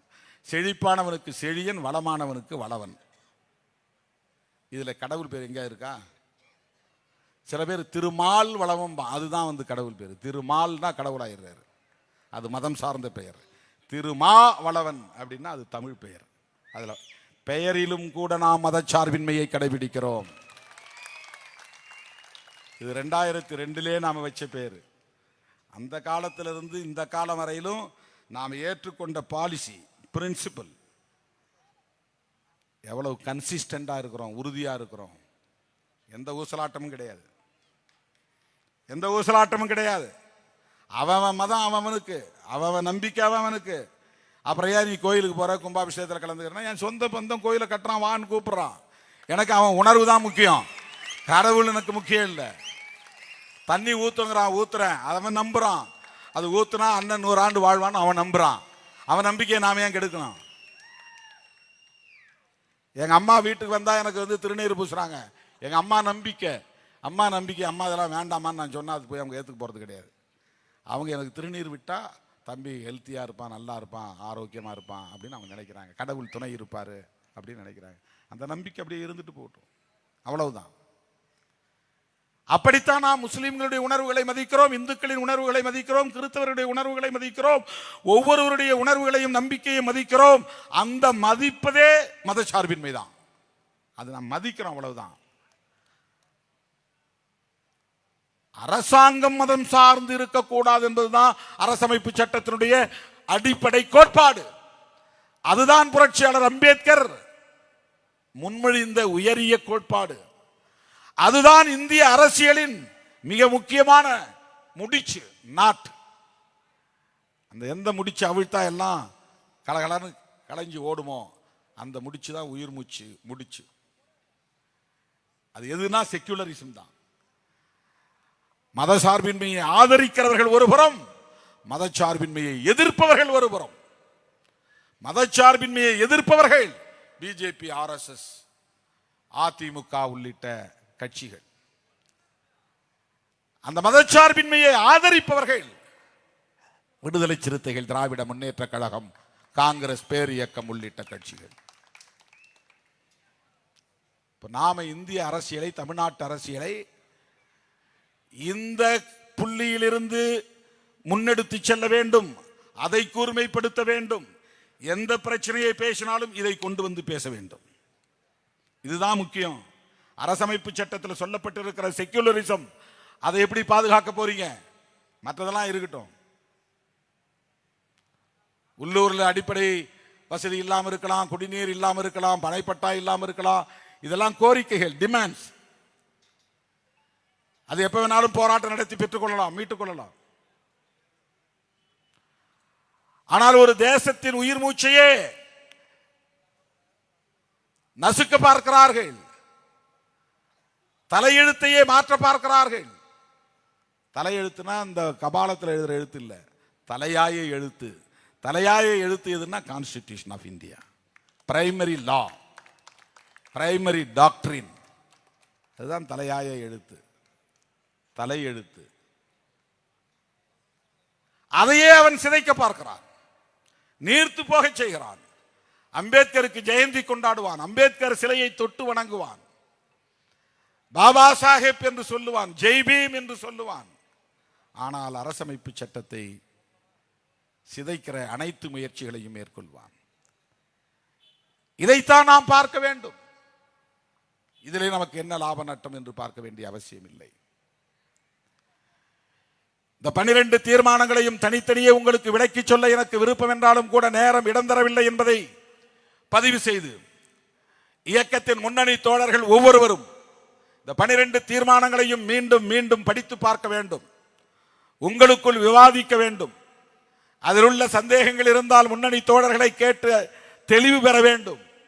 எந்த இடத்தில் எந்த விவாதம் நடந்தாலும் அந்த இடத்தில் நீங்கள் ஓங்கி அறைந்து சொல்லக்கூடிய அளவுக்கு வலிமை பெற்றவர்களாக நீங்கள் வளர வேண்டும். பிஜேபியை நாங்கள் எதிர்ப்பதற்கு காரணம் பிஜேபி என்கிற தனிப்பட்ட அரசியல் கட்சியின் மீது உள்ள காழ்ப்பு அல்ல, அந்த கட்சி முன்னெடுக்கிற அரசியல் கோட்பாடு தான் காரணம். அது அரசமைப்பு சட்டத்திற்கு எதிரானதாக இருக்கிறது, அதனால் எதிர்க்கிறோம். பிஜேபியில் உள்ள தலைவர்களோடு எங்களுக்கு நட்பு இருக்கிறது, அது தனி, அந்த உறவு தனி, அது தனிநபர் அணுகுமுறை, அது வேறு. ஆனால் அந்த கட்சியை நாங்கள் கொள்கை அடிப்படையில் எதிர்கொள்வது என்பது வேறு. இதில் நமக்கு ஒரு தெளிவு வேணும். அண்ணன் பிஜேபி எதிர்க்கிறாரு, அப்புறம் பொன்னார் வந்தாருன்னா கை கொடுக்குறாரு அப்படின்னு எவனாவது குழப்புவான். உடனே உங்களுக்கு ஆமா ஆமா அண்ணன் பிஜேபி எதிர்க்கிறாரு, அங்கே அவனோட சிரிச்சு பேசிட்டு இருக்கிறாரு. இந்த ஒரு சில்லுண்டிகள் கொஞ்சம் பேர் இருக்கிறாங்கல்ல, ராஜபக்சேவிட்ட போய் கை குலுக்குனாரு அரை வேக்காடுகள். அதுக்கெல்லாம் அடிப்படை அரசியல் அறிவு இருந்தால் தான் புரிஞ்சுக்க முடியும்.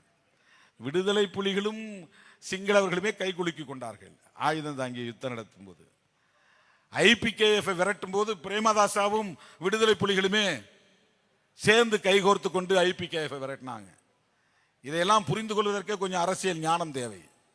நாங்கள் போய் ராஜபக்சேட்ட போய் ஒன்றும் நட்பு பாராட்டல, அண்ணன் தம்பின்னு. ஈழத்தமிழுடைய பிரச்சனைகளை பேச போனோம். போன இடத்துல அவை நாகரிகம் கருதுனவன் தான், அவ்வளவுதான். 2 இடத்துல கை கொடுக்குனாங்க. கடைசியா ஒரு இடத்துல, முதல்ல ஒரு இடத்துல வந்த உடனே, அதை பத்தி நான் விரக்கி சொன்னா நீளமாகும். ஒரு இடத்துல அறிமுகப்படுத்துறாங்க, நானா கை கொடுக்குறேன். இன்னொரு இடத்துல நாங்க விடைபெற போகிறோம், அவரா வந்து என் கையை பிடிச்சி கொடுக்குனார்.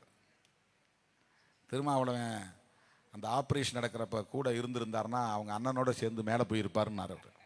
அவனுக்கு தெரியுது நான் யாருன்னு, இங்க இருக்கிற இடியட்ஸுங்களுக்கு தெரியல. ராஜபக்சேவுக்கு தெரியுது. எல்லாரையும் உட்கார வச்சு பேசின 2வது நிமிஷத்துலேயே என்ன காட்டுறான் கையை. இந்த இவர் உட்கார்ந்துருக்கிறாரு, இவருக்கு எங்க தரப்பு நியாயம்லாம் கேட்க மாட்டார், இவர் எங்களை எதிர்த்து அங்கே போராடிக்கிட்டே இருப்பார் அப்படின்னு இங்கிலீஷில் சொல்கிறான். 10 பேர் போனோம். 10 பேரில் என்னை பார்த்து ராஜபக்சே கையை நீட்டி சொல்கிறாரு, இவர் வந்து அவங்க தரப்பு ஆளுங்க சொல்கிறத மட்டும் கேட்டு அதை நம்பி போராட்டம் நடத்துகிறாரு, எங்கள் தரப்பு நியாயத்தை இவர் கேட்கல அப்படின்னு என்னை கமெண்ட் பண்ணுறாரு. எல்லாம் முடிஞ்சு வெளியே போகிற நேரத்தில் ஒன்றா சேர்ந்து ஒரு ஃபோட்டோ எடுக்கணும்னு ஒரு ஃபோட்டோகிராஃபர் வந்து சொல்கிறான். நான் தான் முன்னாடி வெளியே விறுவிறுன்னு எழுதிச்சு வரேன், என்னை தான் வந்து மறிக்கிறான். என்கிட்ட தான் சொல்கிறான், பிரசிடெண்ட்டோட சேர்ந்து ஒரு ஃபோட்டோ எடுக்கணும் சார்னு இங்கிலீஷில் வந்து சொல்கிறான். அப்படியே நான் திரும்புகிறேன். எல்லாம் வராங்க வரிசையாக. ராஜபக்சேவை நடுவில் வச்சு அப்படியே வரிசையாக நின்று கை கோக்குறோம், ஃபோட்டோ எடுக்கிறோம். ஃபோட்டோ எடுத்து முடிச்சோடனே அவர் டக்குன்னு என் கையை பிடிச்சி டிஆர் பாலுக்கிட்ட சொல்கிறாரு, தெரியுமா இவரை பிரபாகரனுக்கு ரொம்ப வேண்டியவர். ஆப்ரேஷன் நடந்தபோது இவர் அங்கே அவன் என்ன சொல்கிறான்னா, இவர் அடிக்கடி வருவார், அவரோட இருப்பார்னு புரிஞ்சுக்கிட்டு சொல்கிறான். அந்த நேரம் இவர் இருந்திருந்தாருன்னா இவரு மேலே போயிருப்பார்னு கிண்டல் அடிக்கிறான்.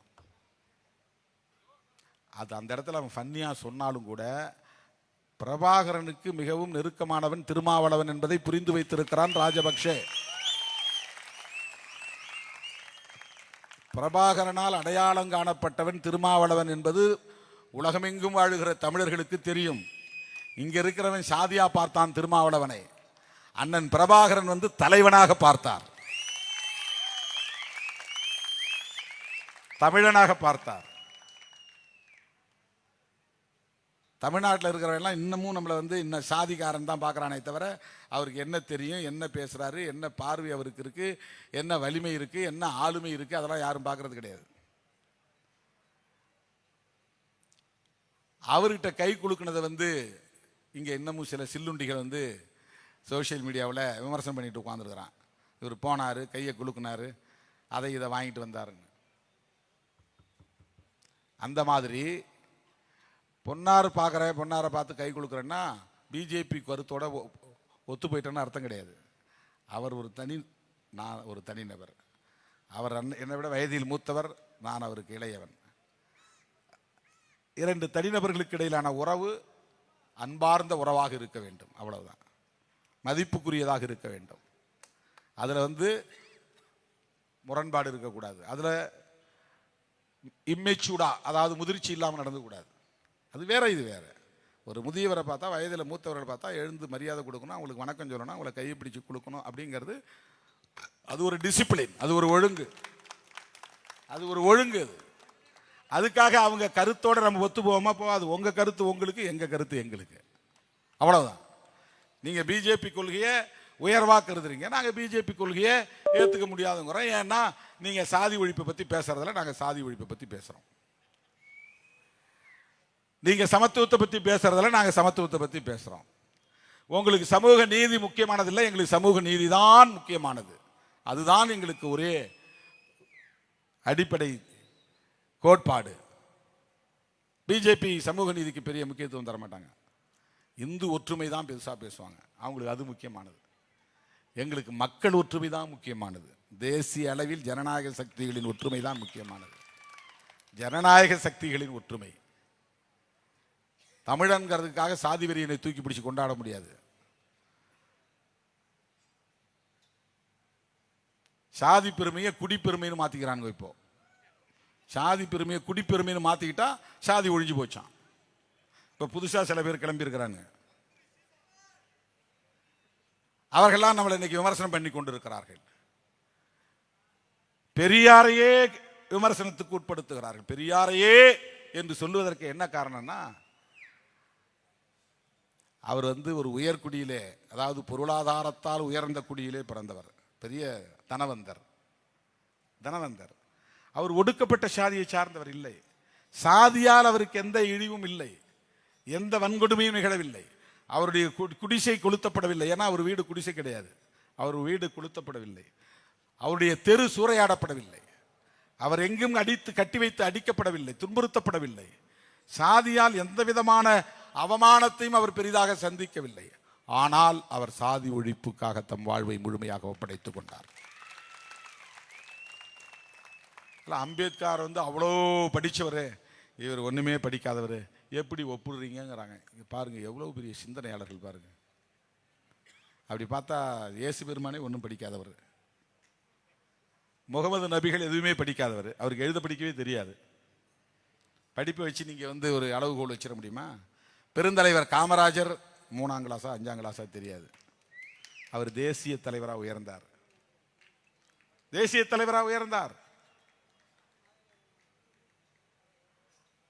மேதகு பிரபாகரன் அவர்களை அவரை விட வயதிலே மூத்த ஆண்டன் பாலசிங்கம் போன்றவர்கள், அவர் ஆங்கிலம் உட்பட பல மொழிகளில் பேசக்கூடிய ஆற்றல் பெற்றவர் ஆண்டன் பாலசிங்கம். அவர் பிரபாகரன் தம்பியா இருந்தாலும் எனக்கு தலைவர்னு ஏற்றுக்கிட்டார். படிப்பை பார்க்கல. ஆளுமை தான் முக்கியம், படிப்பு முக்கியம் கிடையாது. பர்சனாலிட்டி தான் முக்கியம். டிசிப்ளின் தான், அவன் என்ன கொள்கையை பேசுகிறான் என்பதுதான் முக்கியம். மனிதனை எப்படி மதிக்கிறான் என்பதுதான் முக்கியம். வள்ளலார் என்ன படிச்சார்? அவர் கோட்பாடு உலகத்தையே இன்னைக்கு இருக்கிறது.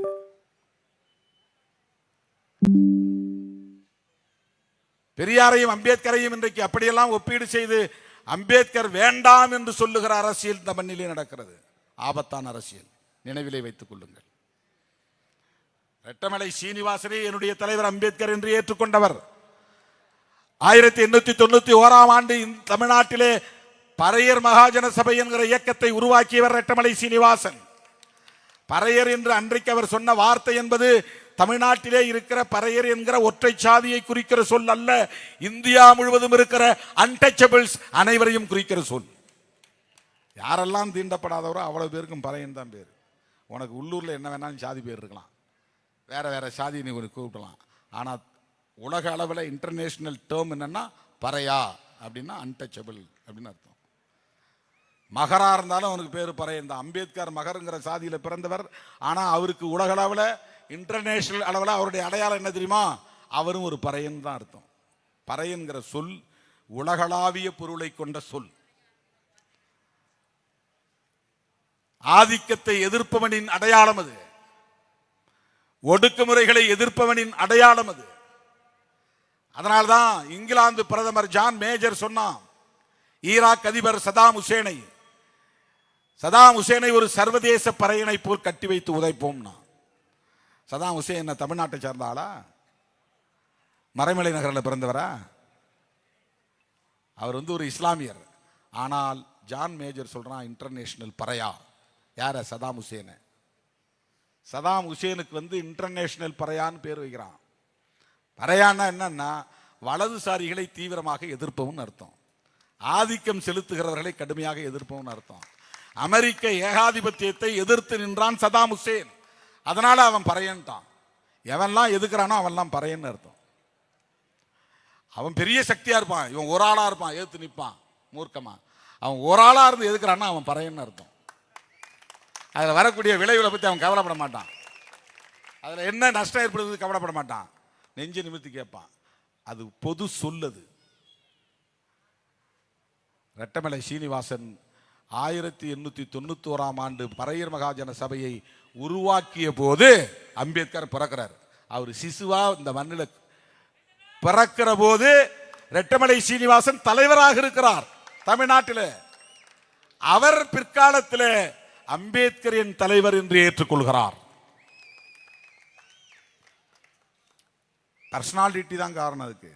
என்னை விடவும் பெரிய இன்டலெக்சுவல் யாரு? அம்பேத்கர். என்னை விடவும் மிகப்பெரிய போராளி யார்?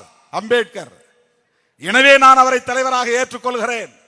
ரெட்டமலை சீனிவாசன் ஏற்றுக்கொள்கிறார். இன்னைக்கு இருக்கிற சில சக்திகள் உங்களுக்கு ரெட்டமலை சீனிவாசன் போதும், அம்பேத்கர் வேண்டாம் பரப்புகிறார்கள். ரெட்டமலை சீனிவாசனை போற்றுவோம். விடுதலை சிறுத்தைகள் சொல்லித்தான் அச்சிரபாகத்திலே மணிமண்டபம், விடுதலை சிறுத்தைகள் முயற்சியில் தான் கோழியாளத்திலே மணிமண்டபம், விடுதலை சிறுத்தைகளுடைய முயற்சியில் தான் சென்னையிலும் மணிமண்டபம். ரெட்டமலை சீனிவாசன் அவர்களுக்கு 2 இடத்துல அரசு மணிமண்டபம் இருக்கு. விடுதலை சிறுத்தைகளின் எழுச்சியால் உருவான விளைவது. பண்டிதருக்கு மணிமண்டபம் விடுதலை சிறுத்தைகளின் எழுச்சியால் உருவானது. இளைய பெருமாளுக்கு மண்டபம் விடுதலை சிறுத்தைகளின் எழுச்சியால் உருவானது. இமானுவேல் சேகரனாருக்கு மணிமண்டபம் விடுதலை சிறுத்தைகளின் எழுச்சியால் உருவானது. அரசியல் சக்தியா நாம் எழுச்சி பெற ஒரு 30 வருஷம் முன்னாடி இப்படி பெயரெல்லாம் கேள்விப்பட்டிருக்கீங்களா? நீங்க யாராவது பேசுவாங்களா மேடையில்? சட்டமன்றத்தில் பேசி கேள்விப்பட்டிருக்கிறீர்களா? இன்றைக்கு பேசுகிறார்கள் என்றால் அதற்கு காரணம் சிறுத்தைகளின் எழுச்சி. இப்படித்தான் நாம் சாதிக்க வேண்டும். இதுதான் வளர்ச்சி. இங்க போனா அல்லலாமா, அங்க போனா வாரலாமா என்பது அல்ல வளர்ச்சி. அப்படி ஓட வேண்டிய தேவையும் இல்லை. புத்திசாலித்தனமாக முடிவெடுக்காவிட்டால், தோற்று போனால் என்னாவது? தேர்தலில் தோற்பது தோல்வியே அல்ல. அது ஒரு தோல்வியே கிடையாது. போராட முடியாவிட்டால் தோல்வி. உரிமைக்கு குரல் கொடுக்க முடியாவிட்டால் அது தோல்வி.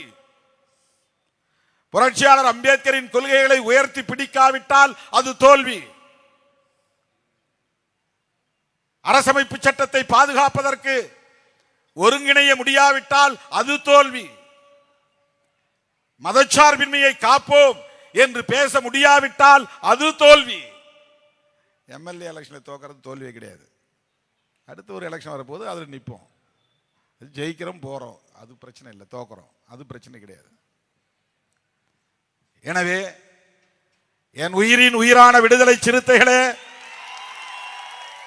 திருச்சிராப்பள்ளியிலே நடைபெற்ற மதச்சார்பின்மை காப்போம் பேரணி என்பது வரலாற்று முக்கியத்துவம் வாய்ந்த பேரணி. அதை விட அந்த பேரணியிலே நிறைவேற்றப்பட்ட தீர்மானங்கள் வரலாற்று முக்கியத்துவம் வாய்ந்தவை. அந்த தீர்மானங்களை இன்னும் வெகு மக்களிடத்திலே கொண்டு போய் சேர்க்க வேண்டும்.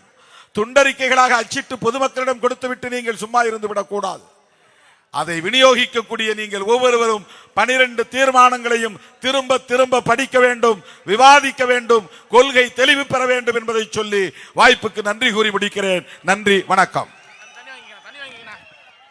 உத்திரமேரூரிலிருந்து வழக்கறிஞர் ஞானசேகர் அவர்கள் புரட்சி பாரதம் கட்சியிலிருந்து விலகி தன்னை விடுதலை சிறுத்தையாய் இணைத்துக் கொள்கிறார். அதேமாரி அறிவழகன் அவர்கள், உத்திரமேரூர் அறிவழகன் அவர்கள் 2க்கும் மேற்பட்டோரை அழைத்து வந்திருக்கிறார்.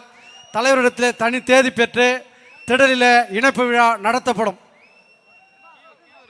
திருப்போரூர் கீழூரில் இருந்து தாவேக்காலிருந்து விலகி தங்களை